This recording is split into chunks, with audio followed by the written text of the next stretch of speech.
Explorers, Keto Explorer here, and today I'm here with my quarterly update at Keto Explorer. But in today's video, I'm going to do a different update about what I've been experiencing during 2023. And I want to talk about traveling with women's health issues, specifically fibroids and adenomyosis. So I want to talk about what I've been experiencing, what I've been through, and what I do to help when I have to travel with these issues. Now, mind you, I am not a medical professional, so before we get in this video, I'm not your doctor telling you what to do. If you have these issues, make sure you check with your doctor. Also, keep in mind that everyone who deals with these women's health issues has a different body. What works for me may not work for you. What I'm going through may not be exactly what you're going through. And lastly, yes, this is gonna be deep. This is gonna probably be too much for some people. So if you hear this topic and you can't handle it, then go away and turn the other cheek now and keep it moving. But these are issues that we should really talk about and discuss, because I really didn't know much about them until before I experienced them, and still don't really know much. So let's get into today's video. But before we do, again, I am Keto Explorer, and here on my channel, I'll talk about all things travel, sustainability, and Atlanta, of course. So if you are interested in those topics, please make sure you hit the subscribe button and the notification bell. It's free for you to do so, and it helps me provide more and better content to you in the future. And if you're already subscribed, thank you so much. I truly appreciate it. Now let's get into this video about traveling with women's health issues. First of all, I found out that I had fibroids in 2020. From May 2020 until probably November, October of 2022, the fibroids weren't doing a thing. And during 2022, since things were starting to progressively get worse, I went to my OBGYN and she was like, hey, we should do another ultrasound to see how big the fibroids are, where they're located, and what's going on. During the ultrasound, she found multiple fibroids. They were small in size, but she was like, we need to do a sonogram, which is a more invasive ultrasound to really see where they're located inside of my uterus. Did that in September of 2022, had the sonogram, which was absolutely painful. And everyone's like, it shouldn't be painful at all. It was painful. When I finished the sonogram, I had to go sit in the lobby for 30 minutes before I could drive back home and work. After the sonogram, I couldn't even get a follow-up appointment with my doctor until November 2022. Towards the second half of 2022, my monthly cycle started to get worse. Got a little more painful, got heavier, started having to wear heavier pads, but not extreme. I had my follow-up in December of 2022, or maybe it was right after Thanksgiving, somewhere in there. I had my follow-up and my doctor was like, hey, I recommend that you get these removed. We can do not as an invasive procedure where she doesn't have to cut me open. It was a hysteroscopy and myosure procedure where they actually go inside through kind of like a pap smear, and they saw off the fibroids, because my fibroids, the two were located in this, I can't say the word, submucosal, maybe saying that wrong, part of the uterus. So she was like, go, research it and think about it and let me know. I did my research and thought about it during December, and I was like, hey, let me get these removed. But then my cycle in December wasn't bad. It was actually the best one I had in a long time. In January, tried to call my doctors to get them removed, and she was like, let me get you on the schedule. She was like, someone will call you from the surgery office. When my cycle started in January, it did not stop, y'all. When I say it did not stop only until human intervention. It did not stop. And when it doesn't stop and it is constantly going and constantly flowing, it causes extreme pain. It felt like I was being from the inside out, on top of being it was absolutely painful. I called in February saying like, hey, no one's called me about this schedule and I need to have these removed now. And they're like, oh, our schedule's full for February. They completely didn't even consider me for a procedure. So luckily I called when I was completely over it. And I was crying, I was in pain. Oh my gosh. Whoever I talked to at my hospital was able to find me an appointment for the 1st of March, but I still had to go through a whole month in agony. I ended up having to go to emergency. That's when I found that the pain was caused from the excessive flow from my cycle not stopping. At that point, I had to take a medication. I can't remember the name of it. I'll pop it on the screen down below to stop the bleeding. Basically, it was a medication like birth control, and I had to take it 3 times a day for a few days and 2 times a day until I had my procedure a month later. All of that caused my stomach to blow even more. Luckily, those pills did stop the bleeding and the pain, so I can manage myself until the procedure at the beginning of March. March comes around, I have the procedure, have them removed. I'm in recovery for a few weeks, but nothing extreme. I just couldn't do heavy workouts. She told me it would take maybe 3 or so months for me to get back into a normal cadence with my period, but I still needed to take birth control pills. I went a few months, and then over the summer, my cycle started to get worse again. Most recently, my cycle lasted 2 weeks. Now, mind you, she did mention to me when she went in to remove the fibroids that she found a little bit of adenomyosis, which was absolutely the first time I ever heard of that. And when I researched it, there's no cure for adenomyosis. You cannot remove adenomyosis. The only cure as of right now, because there hasn't been much research on it, is a hysterectomy or menopause. And nowhere near menopause, a hysterectomy means definitely not having children, and it means that I may have to have hormone therapy because of my age. Since in August it started to get bad again, I was completely fed up, in pain again, whatever. I did find out that anti-inflammatory will help with the pain and some of the flow. That helps.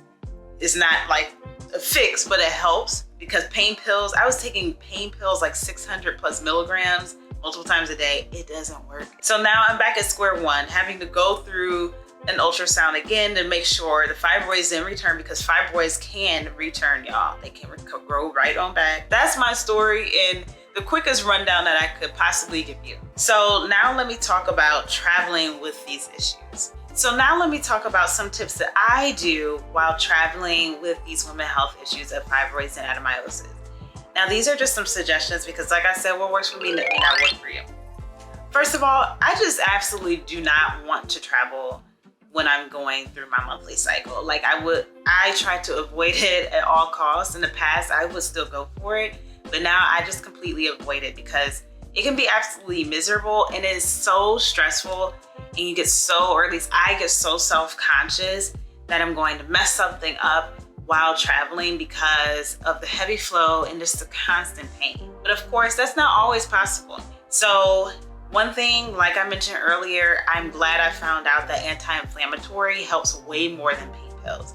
I'll have pain pills on deck just in case, but I'm definitely gonna make sure I'm fully stocked on anti-inflammatory. I'm not big on taking medication, but when the pain is this bad, you need something to help with that. I'm gonna try to make sure I get as much rest as possible while I'm traveling. Sometimes when you travel, you're trying to do all these different things, but with this, I need to make sure I get rest and definitely get a full night's sleep. Also, while I travel, I usually try to eat like I don't have no diet or health concerns, but I need to make sure I watch what I eat to make sure I don't cause any inflammation to my functions in my uterine area. So staying away from sugar is definitely key during my cycle. And there's probably other foods that cause inflammation of that area as well. Another thing to do is to make sure you have the proper coverage, meaning the proper pads.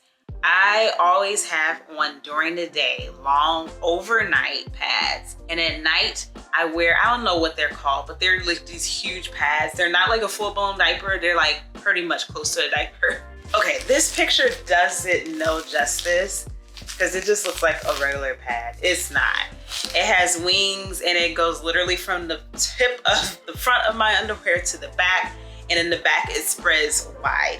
It's definitely big and useful, and it definitely does coverage.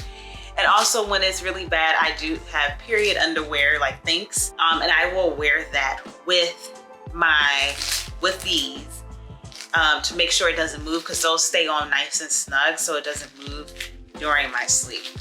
Just to run down again, the tips I use to deal with this: don't travel, use anti-inflammatory, have overnight pads on during the day, these massive pads on at night with snug underwear.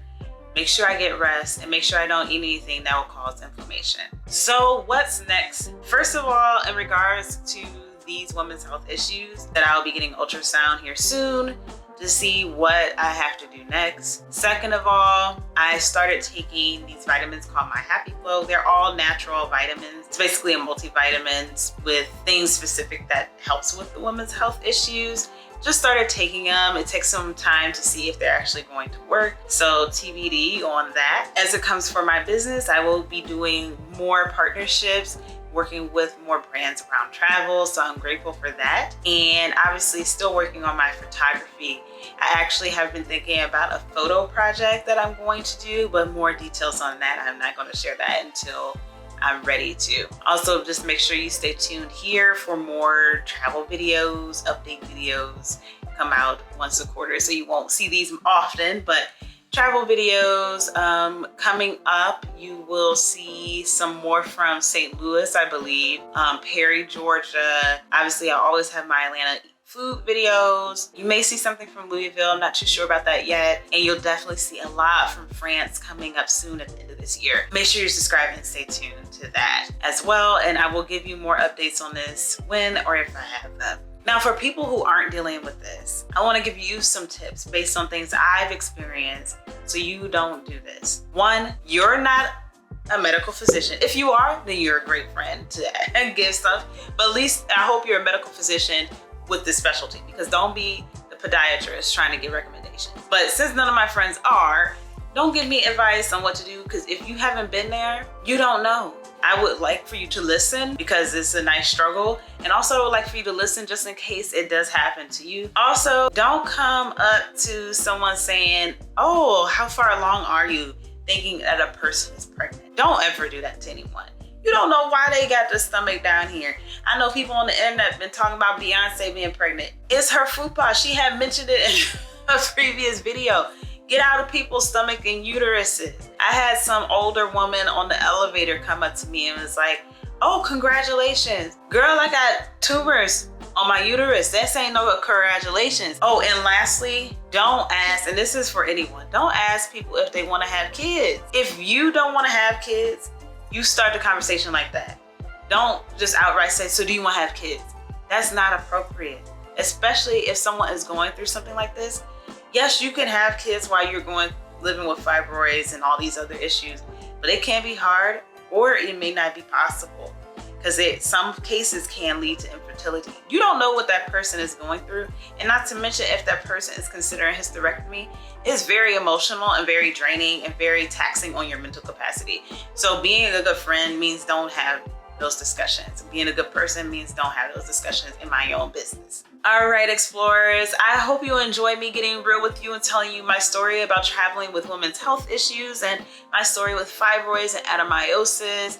And I hope it might resonate with some of you out there, because it is really difficult and it's something that we don't really talk about. It's starting to get talked about more, but still not enough. If you enjoyed this video or find this video more informative, I don't know if you enjoyed this, please make sure you hit the like button. Please leave any questions or comments you have down below about this topic. If you're going through it, maybe if you're going through it, what you are doing to help with it. But if it's not classy, don't leave it, because you ain't gonna get nowhere. Please make sure you hit the subscribe button, and the notification bell is free for you to do so. It helps me provide more better content to you in the future. And if you're already a subscriber, thank you so much. I truly appreciate it. If you'd like to support my business more, you can hit that thanks button to leave me a little tip if you found this video informative and a great conversation. Thank you so much for watching. Have a great day and night wherever in the world you are. Bye.